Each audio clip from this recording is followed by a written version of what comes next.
Hey tubers, welcome back for another adventure. What you're looking at is a 2008 Tao Tao Rhino. This was that bank link deal.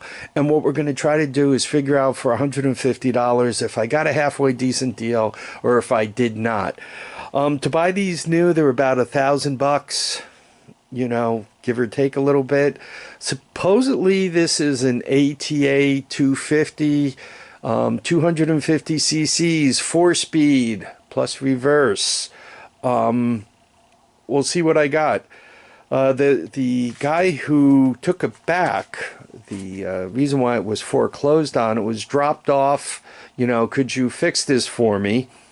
And the shop mechanic got it running and went to call up and say, hey, it's running, come give me some money and I'll order the parts you need and that kind of stuff. And he called the number he was given and he couldn't get anybody. He tried to get in touch with the guy who dropped it off, looked around and so forth, and there was he had absolutely no luck at that.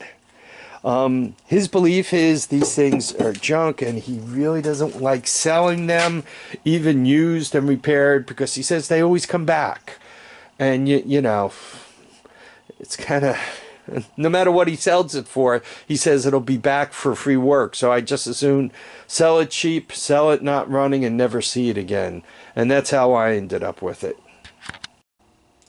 So these assessments more or less all start the same way.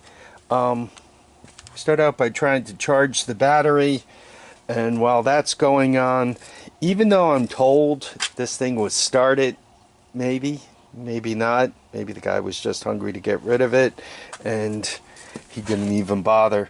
So you have the flywheel beneath here, access current,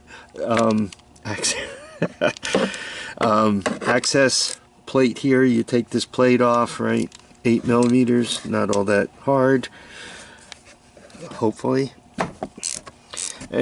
You take those off, and then there's a 14 millimeter which you can turn the engine over. I just want to make sure it's free. When you turn it over slowly, make sure you don't hear any sounds, make sure nothing's hitting. So that's normally how I like to start out. Once again, it just could save a damaging a valve or something. So here we have it, plates off, 14 millimeter on the crank bolt, and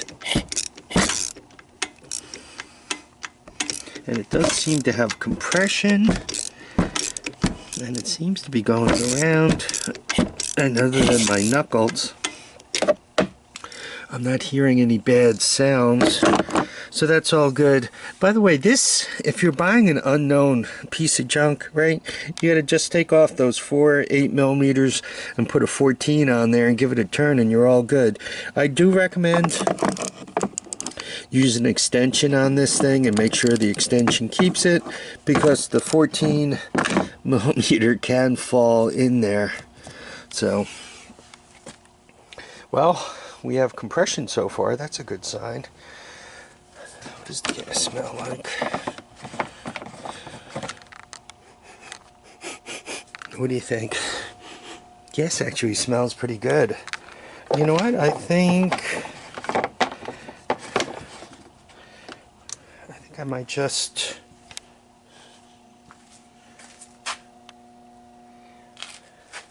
I'm going to put that plate on, set the choke, and push the button. See if this thing fires right up. Okay, I want to give this thing a cold start. I have my capacitive jump pack on it. You can see I got the battery charger charging my capacitive jump pack. I checked to make sure the gas is on. There's just an on-off for this thing. I slipped the hose off, and it turns out the gas is on, though the gas doesn't look very good.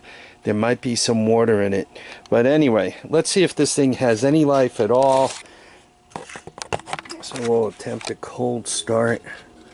I'm trying to do a little bit more tripod work. So let's see what this does. This thing has a cable choke that's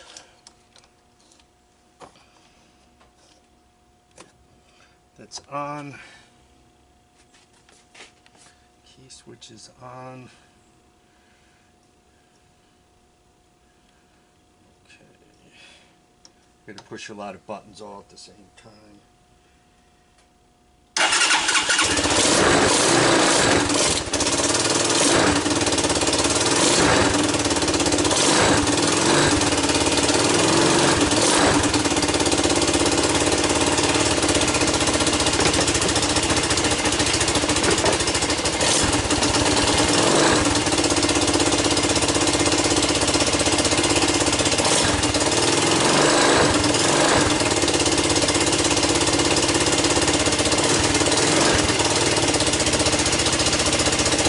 Wow, tight on. Could it be this easy? They normally are not.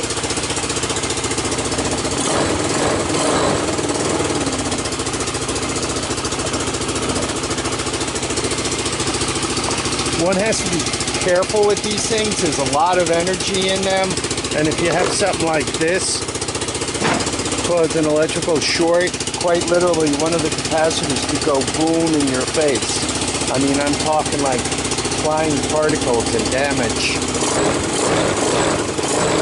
So there is just a little bit of smoke.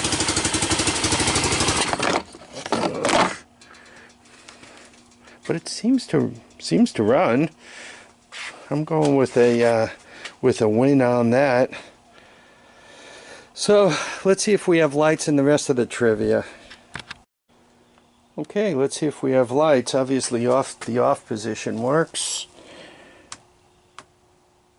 I guess we have lights. I like that. The tail light is missing from this thing. From what I've been able to tell, not an uncommon event. And I think there's a back rack that goes on here that's also missing. I'd actually like to get that back. I kind of like the looks of this thing. Right? Not a bad looking machine, you know, got that kind of praying mantis look to it. And it looks a lot like this one. Mr. Broken Flywheel. So it'd be nice to have the two of them running. At this point, I'm waiting for the shift lever. So far, for my $150, everything he told me appears to be true, which is a good thing, right? One doesn't like being fibbed to. Seems like it's running and everything else. Now it's just a matter of getting a real battery into it, getting the shifter on there, you know, double checking the oil, make sure all of that is good. It's got one of those sight glass things. It's kind of hard to check the oil and that. I have a tendency to check it there, and right now it's all black. And then make sure I can kind of look down where you put the oil in and look down there to make sure there's actually some in there. So double check the oil and it should be ready to go out for a ride. You guys know with this China stuff, if you want it to be reliable, you can't leave it outside. So I got to figure out some way to cage this thing inside a building somewhere also. Anyway, I want to thank you all for dropping by to watch and comment and subscribe. Please remember to keep your feet down, your heads up, and get out and enjoy each and every day. Bye now.